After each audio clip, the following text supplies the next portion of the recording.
सरजू भैया प्रश्न उत्तर। पहला प्रश्न है, सरजू भैया को जिंदा दिल क्यों कहा गया? उत्तर लिखेंगे। प्रस्तुत पाठ हमारे हिंदी पाठ्य पुस्तक किसले से लिया गया है।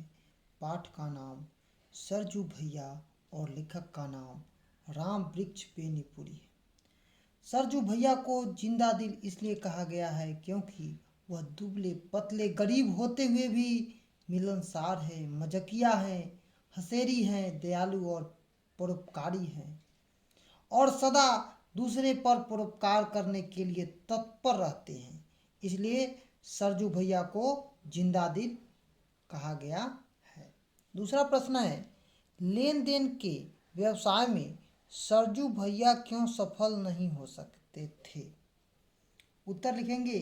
प्रस्तुत पाठ हमारे हिंदी पाठ्य पुस्तक किसले से लिया गया है।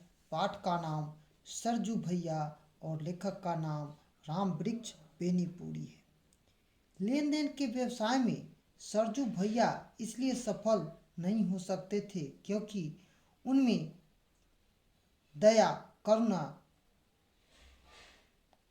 थी। रुपया देने वाला जब उनके सामने आंसू बहलाता था और बहाता था तो दयावश उससे मूलधन भी नहीं मांगते थे।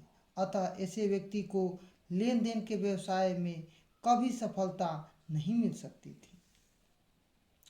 तीसरा प्रश्न है, चतुर फुर्तीले और काम काजू आदमी होते हुए भी सरजू भैया सुखी संपन्न क्यों नहीं रह सके?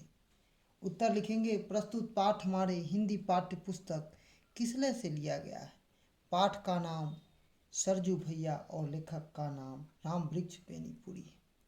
सरजू भैया चतुर फुर्तीले और काम काजू आदमी होते हुए भी सुखी संपन्न नहीं रह सकते थे क्योंकि सरजू भैया की दूसरों के काम से ही फुर्सत नहीं मिलती थी। किसी के घर में कोई बीमार पड़ा तो वैद्य या डॉक्टर बुलाने का काम सरजू भैया करते। किसी को बाजार से कोई सौदा लाना है तो सरजू भैया लाते। किसी को किसी संबंधी का खोज खबर लेना है तो सरजू भैया को भेजा जाता था। किसी को कोर्ट का काम है तो सरजू भैया तैयार होकर जाते। अर्थात गांव भर के लोगों का जो बोझ है वह अपने सिर पर उठाकर खेत घर बाहर सब जगह सरजू भैया। भला ऐसे लोग कैसे सुखी संपन्न होंगे जिनका जीवन ही परोपकार करने के लिए बना हो। चौथा प्रश्न है, सरजू भैया ने सादे कागज पर अंगूठे का निशान क्यों बनाया? उत्तर लिखेंगे। प्रस्तुत पाठ हमारे हिंदी पाठ्य पुस्तक किसले से लिया गया है। पाठ का नाम सरजू भैया और लेखक का नाम राम वृक्ष बेनीपुरी है। सरजू भैया सुदखोर महाजन के कहने पर सादे कागज पर अंगूठे का निशान इसलिए बना दिया क्योंकि वे रुपया गांठ में बांध चुके थे। वे महाजन के व्यवहार से आश्चर्यचकित थे। जो महाजन कभी सरजू भैया से रुपया लेता था, आज जब सरजू भैया को रुपये की जरूरत पड़ी तो वह महाजन ने अंगूठे का निशान लगाने को कहा। सीधे साधे सरजू भैया निशान लगा देते। इसमें से पांचवा प्रश्न है, अपनी शादी की बात सुनकर सरजू भैया ठहाका लगाकर हंस पड़ते। सही उत्तर चुनना है। तो इसमें क्या यह समझकर कि वे लोग उसे हंस कर रहे हैं? दूसरा है, सरजू भैया स्वयं हंस कर रहे थे? नहीं। दूसरी शादी की संभावनाओं पर वो प्रसन्न थे? नहीं, वो हंसकर बात को टालना चाहते थे। तो ये घ वाला जो है ये सही होगा। पहला प्रश्न है, काजी जी दुबले क्यों? शहर के अंदेशे से यह कहावत सरजू भैया पर कहाँ तक चरितार्थ होता है? उत्तर लिखेंगे।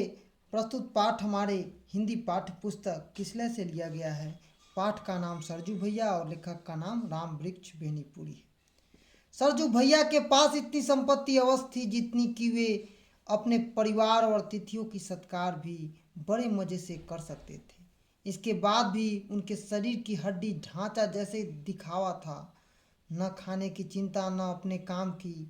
भर दिन परोपकार में व्यस्त, परोपकार से व्यस्त होने के कारण ही अपना शरीर तो सुख गया, साथ साथ वो अपनी संपत्ति को भी खूब हानि किए।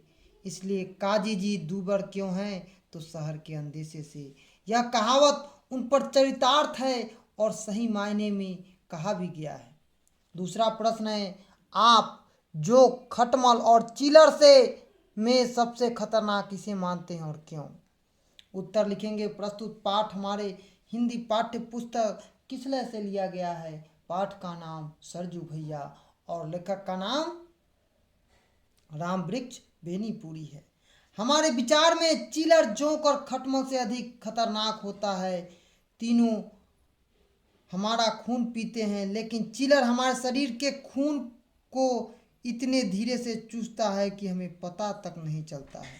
वह हमारे शरीर में ही सटकर हमारा खून पीता है तथा वह हमारे खून के अपने रंग में सिर्फ बदल जाता है। इसलिए सबसे खतरनाक कौन है, तो चिलर है, क्योंकि चिलर खून भी पी जाता है और आदमी को पता भी नहीं चलता है। तीसरा प्रश्न है, सरजू भैया दिनचर्या से आप कहाँ तक सहमत हैं? उत्तर लिखेंगे, प्रस्तुत पाठ हमारे हिंदी पाठ्य पुस्तक किसलय से लिया गया है। पाठ का नाम सरजू भैया और लेखक का नाम राम वृक्ष बेनीपुरी है। सरजू भैया के दिनचर्या से हम बिल्कुल सहमत नहीं हैं। उनका दिनचर्या ही नहीं, दिन रात जो दूसरों के काम काज में व्यस्त रहकर स्वयं को सुख लेना तथा अपनी संपत्ति को हानि पहुंचा देते थे, ऐसे व्यक्ति की दिनचर्या से कभी भी कोई व्यक्ति सहमत नहीं हो सकता है। और वाकई में जो परोपकारी होते हैं उनकी दिनचर्या से कोई व्यक्ति क्या, कोई इंसान सहमत नहीं हो सकता है।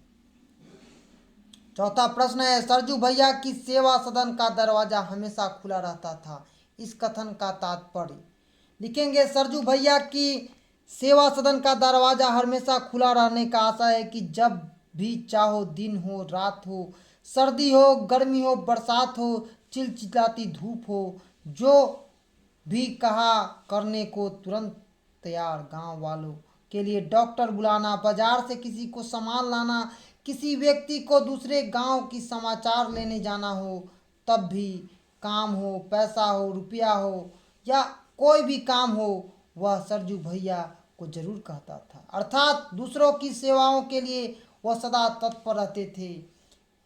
और सरजू भैया जी बहुत ही अच्छे इंसान भी थे। तो आज हम सरजू भैया प्रश्न उत्तर किए हैं और इसी तरह से आगे भी करते रहेंगे।